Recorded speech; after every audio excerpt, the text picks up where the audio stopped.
No great public education system is any better than the quality of the teachers within it. We have to start taking a look at how we're recruiting and rewarding and retaining teachers. There's a great study that was done out of Tennessee. Pam Carter is the researcher. And she took teachers who were having phenomenal pupil learning over a period of 5 to 7 years, and then going in and videotaping and studying their practice. And she found that those teachers, you could find 5 characteristics which were important that they all had. So first and foremost, they were very good at classroom management, organizing the classroom. Second thing is differentiation. So the ability to differentiate instruction. So if you have a high school classroom where you have all types of learners, you're seeing 150, 200 students a day, you need to be able to differentiate and do it on the fly. The 3 other things are things that we can't teach, and that is a love for kids. The teachers really cared about kids. They cared about their welfare, cared about their learning. That's a key characteristic.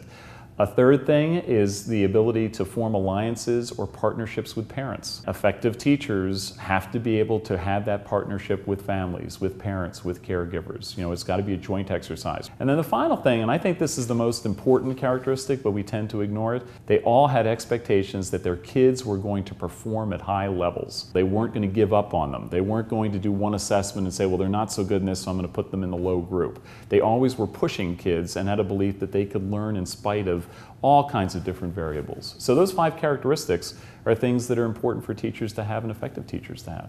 We also haven't really invested a lot in career development for teachers. In the United States, if you're a teacher, if you want to make more money, you have to go the administrative route.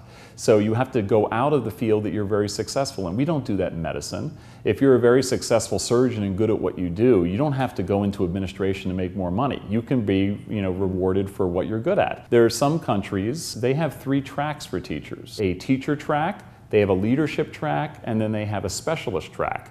So that in your career you can choose, do I want to be compensated and stay as a teacher? Do I want to become an administrator? Do I want to become an arts specialist?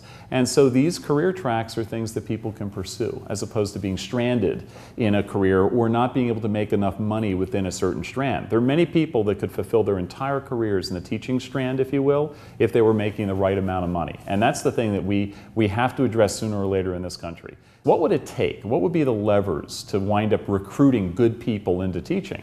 And they've been able to figure it out. It's not really involved. $65,000 starting salary, $150,000 as a veteran, having good school conditions, people that would pay for people to go through and get their professional development, and then ongoing professional support when they're on the job. When we look at retention of teachers, we're losing up to 50% of teachers after 5 years in inner city schools.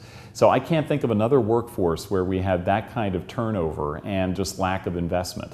So think of the money that's saved by having people spend 30 years in a career versus 5 years and having to go through a whole career change. So unless we start focusing in the United States on the quality of teachers that we have in the system, everything else from my standpoint is window dressing.